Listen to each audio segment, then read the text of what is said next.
Welcome to the Oxford Clay Pottery Podcast.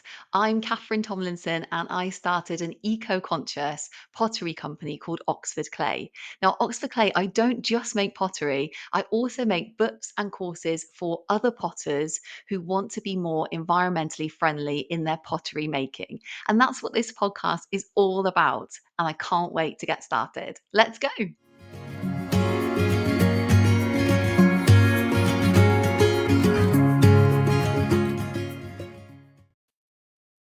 Hello, welcome back to the Oxford Clay Pottery Podcast. I'm your host, Catherine Tomlinson, and it's so nice to be here with you today. We're going to be talking about 5 mindset shifts to support you when you're learning to make pottery on the pottery wheel.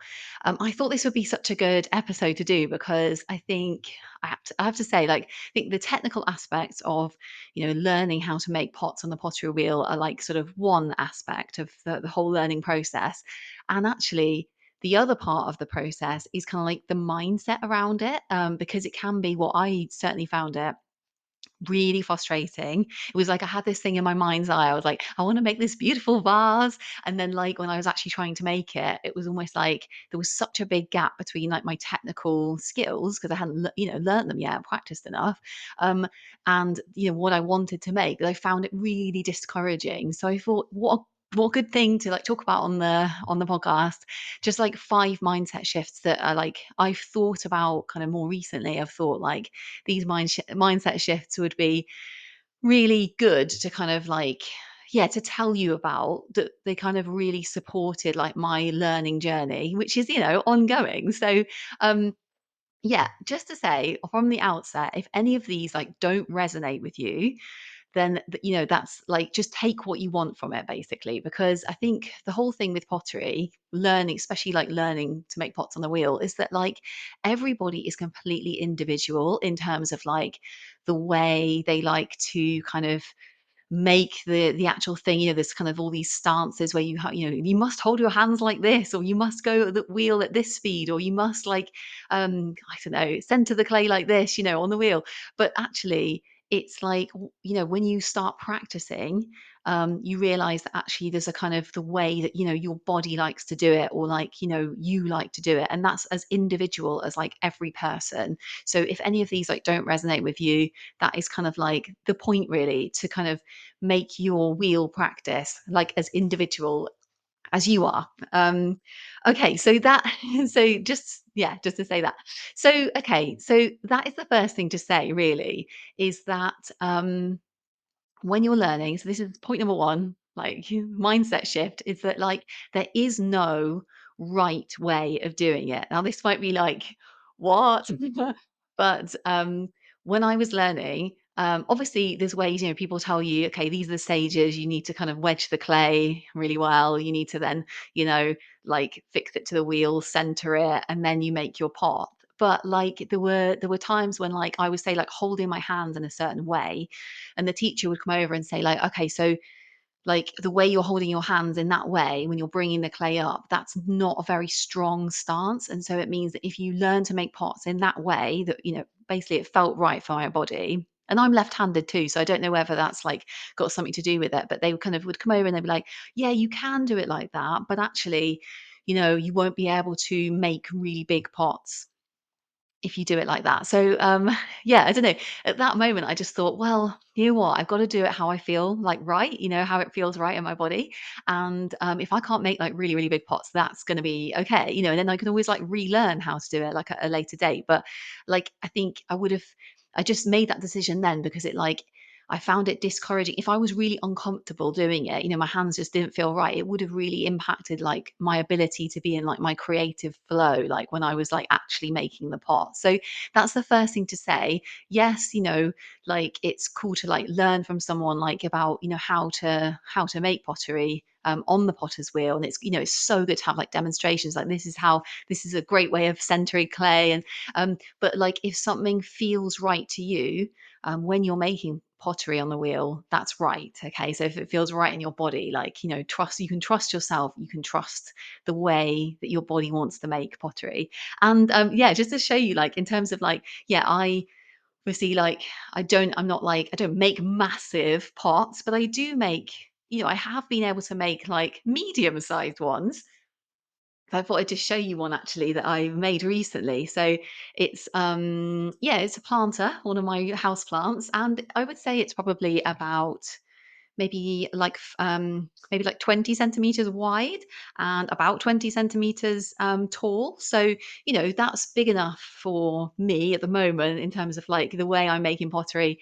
Um, yeah, so if I need to start making like, much bigger things, then I will practice in that way and maybe use a different hand stance or something like that. But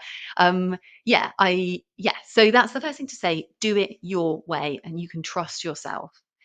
Um, okay, so the next one, the next mindset shift, and this is kind of related to the first one, is that you don't have to like do it perfectly. So when I started learning to make pots on the wheel, I thought that the clay needed to be like perfectly centered before I then embarked on the process of like, opening out, making the pot, like bringing the clay up and stuff. And one time the teacher came over to me and, she was like, you can start making a pot, like, even if it's not, like, perfectly centered." And she was basically saying that, like, when you start opening the clay out, that's another kind of opportunity to make sure it's, like, really super centered on the wheel and stuff. And I was like, "Oh," because I thought that, like, it had to be totally perfect kind of thing at every stage to then, move on to the next stage.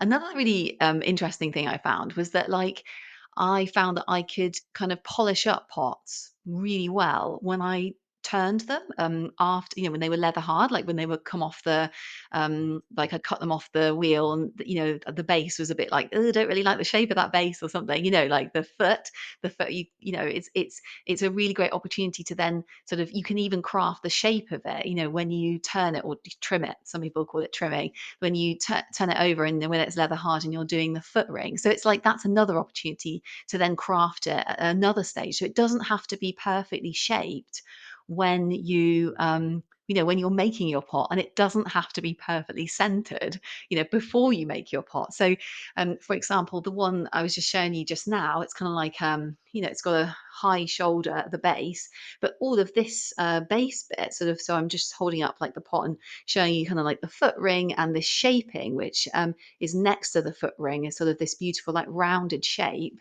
Um, that shape was all done at the trimming stage, so I wouldn't have or the turning stage. I wouldn't have done, I wouldn't be able to do that on the potter's wheel. So at every point, it doesn't have to be perfect. You can kind of just, um, it's all part of the creative kind of process, the making it kind of as more and more you want it at every stage.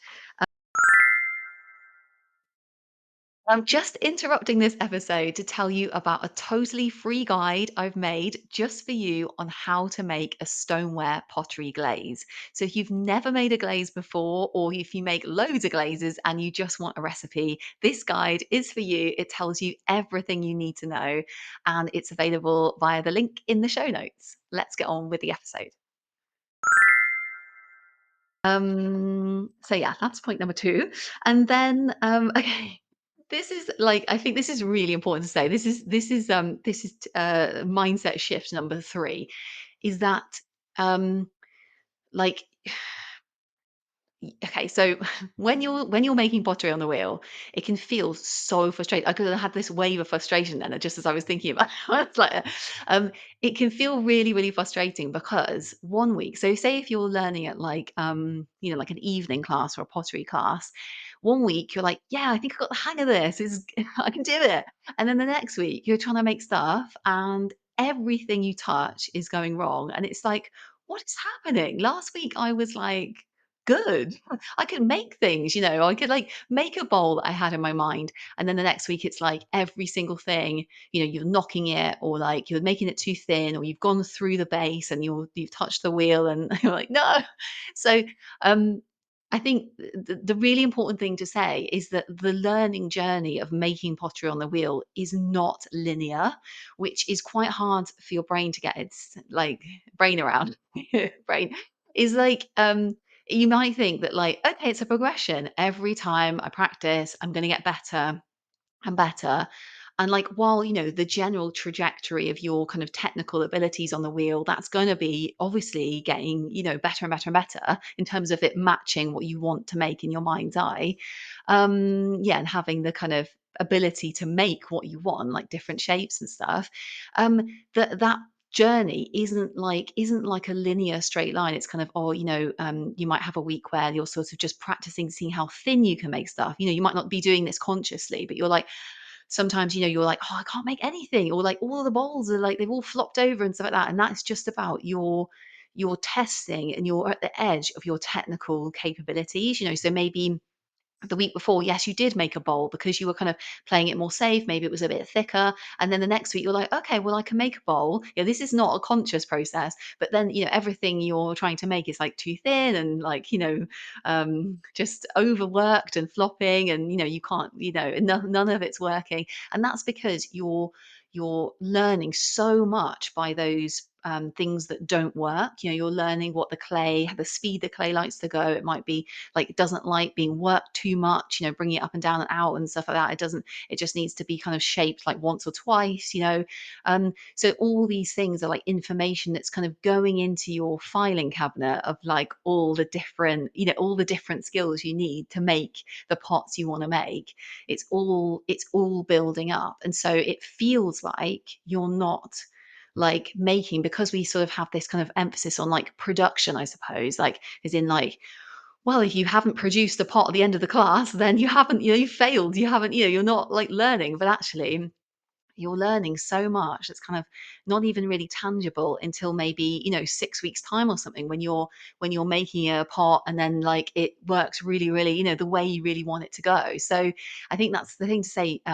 Like, I found it quite discouraging when I felt like I was going backwards in my pottery learning on the wheel. But actually, you're never going backwards, you're always learning something. And those times when it feels like everything's going wrong, you're probably learning the most. And so just like trust yourself and keep going, basically. So okay, and then the next thing to say, the next mindset shift, I so basically, I think I've spoken about this before on the podcast. When I went to pottery classes, we had the pottery wheels, they were all like lined up in a row. And which is obviously great in terms of space efficiency. Let's put them all in a row. But it was, I used to find it quite intimidating, because you were basically right next to someone else learning how to make pottery. So it was like, learning how to make pots on the wheel. So basically there would be like someone who maybe they had like 30 years of experience, and they would just wanted to, they didn't have their own kiln at home or something, and they like were there making pots with lids and like jugs and stuff like that. And then there would be like, someone else, maybe your skill level or something, next to next to you, right next to you. And I used to find this environment quite overwhelming, because it was just like lots of different, like, sort of like, kind of like information, almost like for your brain to take in, like, okay. And my brain would compare myself to other people. So I'd be like, oh no, I had thoughts like, I'll never be as good as them, right, if they were like right next to me. Or just found the whole process quite difficult environment to learn in, because like, I would compare myself to other people, and that really kind of stopped me from really being in the present moment and really like enjoying it.